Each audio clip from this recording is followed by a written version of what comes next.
Hello guys. So today we will learn section 2 definitions of Companies Act 2013. So this video will be in Hindi. हाँ, तो total हमारे पास definitions हैं 94 section 2 में companies act के। तो companies act 2013 में 94 definitions है, लेकिन इस वीडियो में हम 29 तक सिर्फ याद करेंगे। ये वीडियो मेरे पर्सनल ऑब्जर्वेशन पे बनाया हुआ है और that's it. So let's start. So before we begin, for your information, companies act के डेफिनेशंस में अल्फ़ाबेटिकली अरेंज्ड होते हैं definitions. That means the definitions starting with A will be in the beginning, then B, then C, then definitions starting with D, and so on. So there are certain letters whose definitions are not in the section 2 of Companies Act 2013. Those are, in my opinion, those are J, Q and Z as far as I remember. So let's start. आज हम लोग सिर्फ 3 definitions देखेंगे, 3 alphabets के definitions A, B and C. So start करने से पहले हमें डाइवर्सिफाई करना होगा डेफिनेशंस को। ऑल्दो 94 डेफिनेशंस है तो उनको सीरियली याद करने में बहुत टाइम लगता है, तो इससे अच्छा हम लोग पहले डाइवर्सिफाई कर देते हैं। सो ए से स्टार्टिंग होने वाली डेफिनेशंस को हम लोग 1 to 8 रखते हैं, क्योंकि वो 1 to 8 में ए वाले डेफिनेशंस हैं, 9 to 14 में बी वाले डेफिनेशंस हैं एंड 15 to 29 में सी वाले डेफिनेशंस हैं। सो उनको याद करने का एक तरीका है, वो भी हम लोग डिस्कस करेंगे। पहले तो हमें यही डाइवर्सिफिकेशन का नंबर याद करना होगा, 1 to 8, 9 to 14, 15 to 29, फिर 30 to 36, 37, 38, फिर 39 to 43, फिर 44, 45, देन 46, देन 47 से 50। इस टाइप के मैंने इस टाइप से याद किया है। तो अभी क्योंकि हम लोग 29 ही तक देख रहे हैं, तो we should learn these 3 categories, that is 1 to 8, 9 to 14 and 15 to 29। और ये भी बताना ज़रूरी है कि जब हम सेक्शंस की बात करते हैं तो ऑल्दो सेक्शंस के बाद सब सेक्शन आता है, लेकिन अगर हम सेक्शन 2 का बात कर रहे हैं तो उस केस में हम लोग क्लॉज बोलते हैं, सेक्शन 2 क्लॉज वॉटेवर। और अगर सेक्शन 3 बोलें तो सेक्शन 3 सब सेक्शन बोलेंगे, सेक्शन 4 बोलें सेक्शन 4 सब सेक्शन बोलेंगे। Only section 2 is an exception in this whole Companies Act 2013. So let's start without any further ado. तो कुछ जैसे हम लोग A का बात करते हैं, तो क्योंकि ये अल्फ़ाबेटिकली ऑर्डर में है तो कुछ वर्ड्स हमें पहले से याद करना होगा कि अच्छा 2 क्लॉज इतने में ये वाला डेफिनेशन है, तभी वो हम लोग कनेक्ट कर पाएंगे। और क्योंकि सारा का निमोनिक्स नहीं है कि सारे को कैसे याद करें, तो कुछ कुछ डेफिनेशंस हम लोग पहले से याद करेंगे, उनके थ्रू एक चैनल बनेगा और उससे हम लोग याद कर पाएंगे, रिकॉल कर पाएंगे हर डेफिनेशंस को किस में कौन सा है।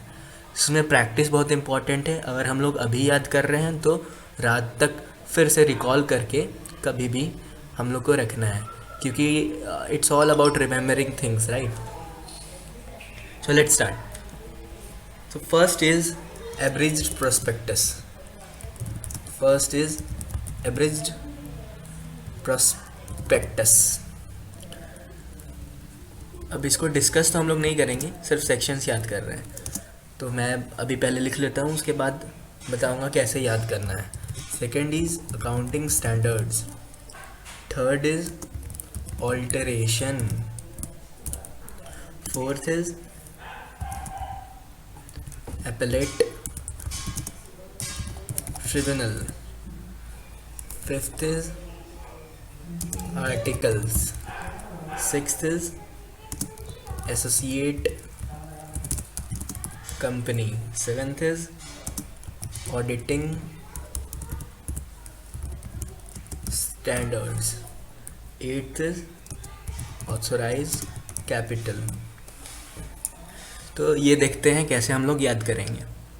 तो 2 clause 1 average prospectus.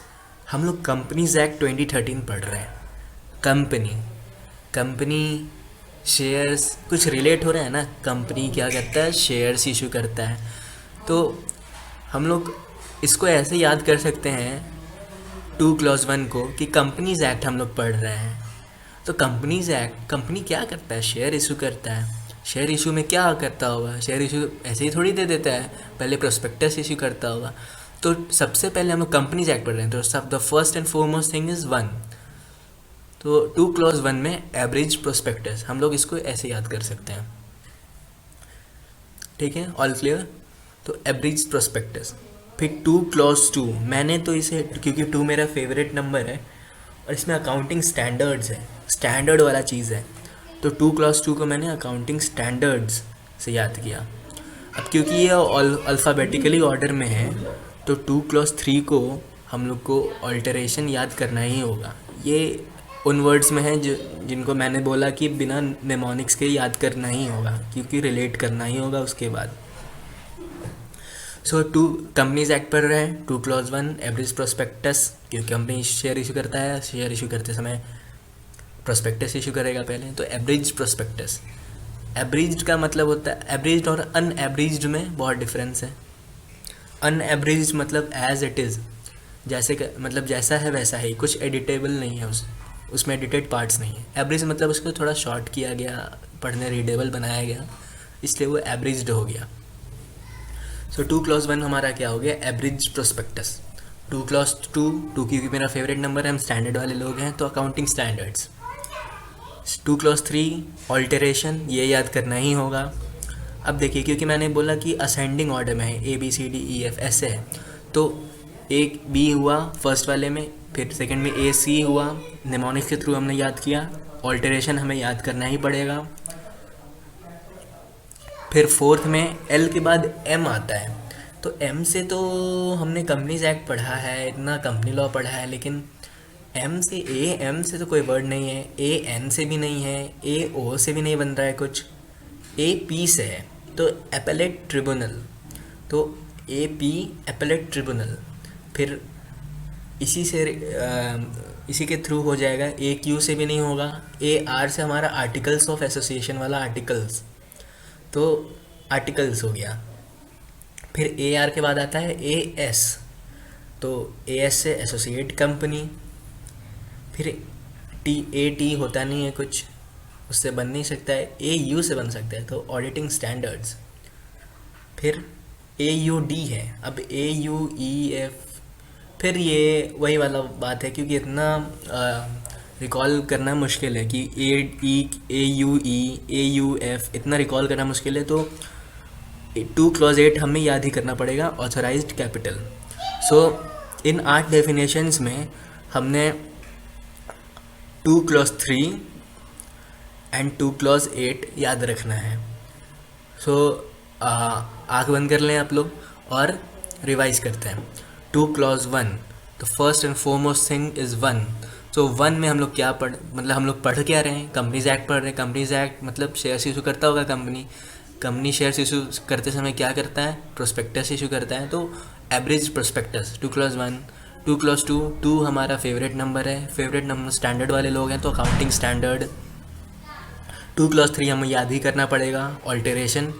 2 clause 4 AL हो गया, AM से कुछ नहीं होता है, AN से नहीं होता है, AO से नहीं होता है, तो AP से एपेलेट ट्रिब्यूनल, तो 2 clause 4 एपेलेट ट्रिब्यूनल.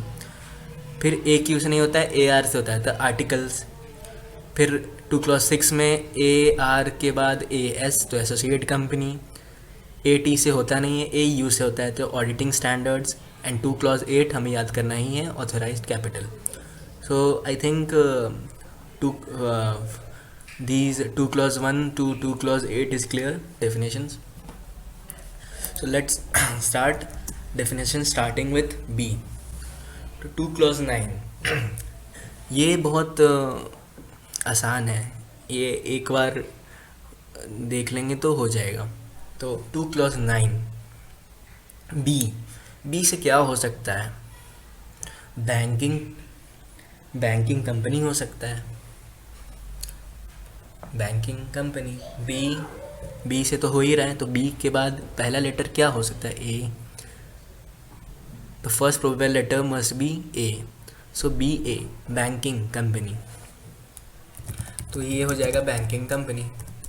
ठीक है, अब हमें कुछ देखना ही नहीं है, कुछ याद ही नहीं करना है, बैंकिंग कंपनी हो गया, उसी से हम लोग देखेंगे सारा। तो बैंकिंग कंपनी, ठीक है, हम लोग कंपनी में एंटर करते हैं। इमेजिन कीजिए हम लोग कंपनी में एंटर करते हैं, बैंकिंग कंपनी। बैंकिंग कंपनी में सबसे पहले एंटर करते हैं तो सबसे पहले हम लोग किसे देखते हैं? बोर्ड ऑफ डायरेक्टर्स को, कि हम लोग बहुत अच्छे इंसान हैं, हम लोग सीधे बोर्ड ऑफ डायरेक्टर्स ही में नज़र जाते हैं। तो बोर्ड ऑफ डायरेक्टर्स हो गया। अब ठीक है, बोर्ड ऑफ डायरेक्टर्स कहाँ काम करते हैं? बॉडी कॉर्पोरेट, ऐसे याद रखिए, डिफिनेशंस पे पूरे नहीं जाइए। बोर्ड ऑफ डायरेक्टर्स कहाँ करते हैं काम? बॉडी कॉर्पोरेट में। बॉडी कॉर्पोरेट में क्या होता है? बुक्स एंड पेपर रहता है, books and paper. Books and paper से क्या बनता है? Books of accounts. Books of account फिर किधर जाता है? Branch office. ऐसे हम लोग शॉर्टकट में नहीं करते हैं, लेकिन ब्रांच ऑफिस। तो ये देखिए बहुत आसान है। 2 क्लॉज 9 हमें बस याद रखना है, बैंकिंग कंपनी। बैंकिंग कंपनी में जाते हैं, क्या होता है? बोर्ड ऑफ डायरेक्टर्स दिखते हैं। बोर्ड ऑफ डायरेक्टर्स कहाँ काम करते हैं? बॉडी कॉर्पोरेट में। बॉडी कॉर्पोरेट में क्या होता है? बुक्स एंड पेपर होता है। बुक्स एंड पेपर से क्या होता है? बुक्स ऑफ अकाउंट बनता है। बुक्स ऑफ अकाउंट फिर किधर जाता है? ब्रांच ऑफिस में जाता है। ठीक है, फिर रिवाइज करते हैं। 2 clause 9 banking company. Banking company में एंटर करते हैं। 2 clause 10 board of directors. Board of directors दिखते हैं। बोर्ड ऑफ डायरेक्टर्स कहाँ काम करते हैं? 2 clause 11 body corporate. 2 clause 12 body corporate में क्या रहता है? Books and paper. 2 clause 13 books of paper से क्या होता है? बुक्स ऑफ अकाउंट बनता है। And 2 clause 14 last, books of account किधर जाता है? ब्रांच ऑफिस में। तो इसको ऐसे याद कर सकते हैं। सी वाला में 3-4 पहले से याद करना पड़ेगा। तो सबसे पहले सी से क्या हो सकता है? Called up capital. Called up capital हो सकता है, CALLED, कॉल्ड अप कैपिटल। ठीक है, कॉल्ड अप कैपिटल। फिर ये तो देखिए, ये सी के बाद ए प्रोबेबल होता है, इसलिए कॉल्ड अप कैपिटल तो ये हो जाएगा, इसमें कुछ याद करने में दिक्कत नहीं है। लेकिन हमें याद करना है 2 clause 16, that is charge. CH आ गया ना, क्योंकि CA और CH में के बीच में डिफरेंस बहुत होता है, इसलिए ये याद करना ही पड़ेगा। This should be learned by heart so that we can relate to it, we can relate to the next definitions from this. So charge, charge के बाद CH, तो chartered accountant. Chartered accountant, chartered accountant हुआ। फिर क्योंकि C के बाद A है, chartered accountant, सो हमें चार्टेड अकाउंटेंट के बाद चीफ एग्जीक्यूटिव ऑफिसर याद करना ही होगा, CEO।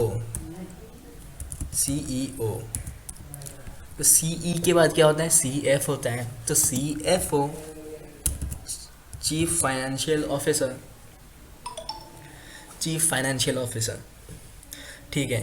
तो chartered accountant, chief executive officer and chief financial officer एक गो में हम लोग याद कर सकते हैं। कॉल्ड अप कैपिटल CA से होता है, इसलिए ये कॉल्ड अप कैपिटल तो होगा ही पहला में।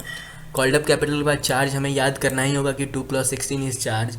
उससे फिर रिलेट करके हम लोग chartered accountant, chief executive officer, chief financial officer one go में याद कर सकते हैं। तो 2 क्लॉज 19 में चीफ फाइनेंशियल ऑफिसर तक हम लोग को याद हो गया। पहला हो गया called up capital, CA, most probable word after C is A। तो called up capital, 2 clause 16 charge याद करना ही है। 2 क्लॉज 17 चार्ज से CH से और क्या होता है, CHARG के बाद T। चार्ज के बाद चार्टेड अकाउंटेंट अपने आप मुंह से निकल ही जाएगा कि चार्ज के बाद चार्टेड अकाउंटेंट। तो चार्टेड अकाउंटेंट, फिर chief executive officer, chief financial officer, one go में याद हो गया।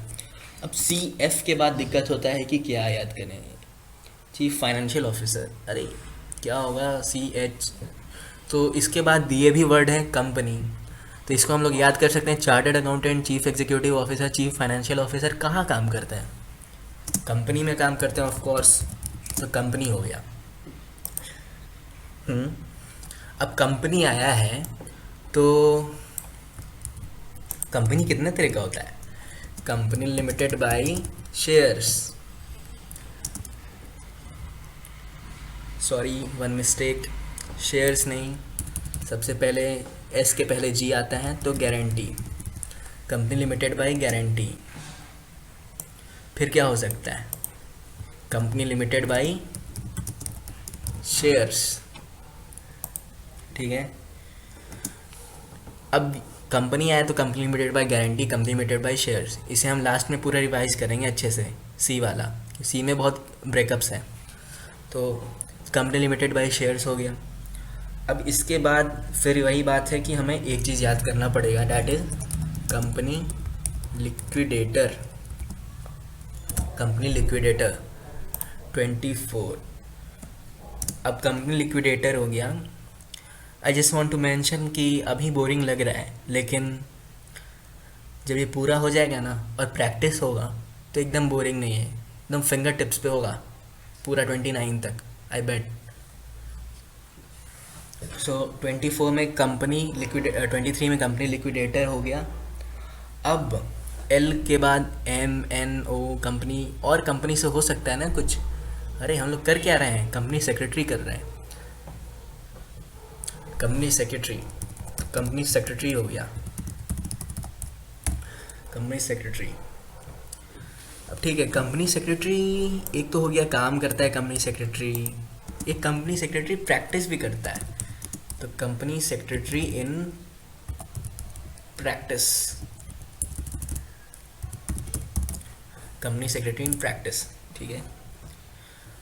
अब 26 हमें याद करना ही पड़ेगा, बोले ना सी वाले में बहुत झंझट है, कंट्रीब्यूटरी, कुछ नहीं हो रहा है तो ये वाला, जैसे हम कंपनी सेक्रेटरी इन प्रैक्टिस के बाद भूल गए क्या होना है, तो 26 पे हमें याद करना ही होगा, जिससे हम आगे फिर रिलेट कर सकें। तो कंट्रीब्यूटरी याद करना होगा, कंट्रीब्यूटरी के बाद कंट्रीब्यूटरी, तो कंट्रोल, RIRO, कंट्रोल, कंट्रोल हो गया, कंट्रीब्यूटरी कंट्रोल एक साथ हो गया। फिर हमें याद करना होगा कॉस्ट अकाउंटेंट, कॉस्ट अकाउंटेंट, फिर लास्ट में कोड। तो बेसिकली लास्ट का 4 जो है वो याद ही करना पड़ेगा, तो contributory, control, cost accountant, code, आसानी होगा। तो आई गेस A और B में कोई प्रॉब्लम नहीं होगा, सिर्फ C में प्रॉब्लम हो रहा है। तो C में हमें कॉल्ड अप कैपिटल याद करना, C के बाद A है मोस्ट प्रोबेबल, तो कॉल्ड अप कैपिटल हो गया। फिर चार्ज याद करना पड़ेगा, एक चार्ज से chartered accountant, chief executive officer, chief financial officer हो गया। और ये तीनों कहाँ काम करते हैं, कंपनी में काम करते हैं। कंपनी आया है तो company limited by guarantee, company limited by shares, यहाँ तक कोई दिक्कत नहीं है, सिर्फ चार्ज याद करना है। 2 क्लॉज 21 तक में सिर्फ चार्ज याद करना है। फिर कंपनी लिक्विडेटर एक याद करना है 2 क्लॉज 23 में। कंपनी लिक्विडेटर के बाद कंपनी सेक्रेटरी हो जाएगा। फिर कंपनी सेक्रेटरी आया है तो कंपनी सेक्रेटरी इन प्रैक्टिस आ जाएगा। फिर ये 4 तो याद करना ही पड़ेगा, contributory control cost accountant code, contributory control cost accountant code. So फिर से close your eyes and let's revise. So C में पहला called up capital most probable, C के बाद ए, तो कॉल्ड अप कैपिटल।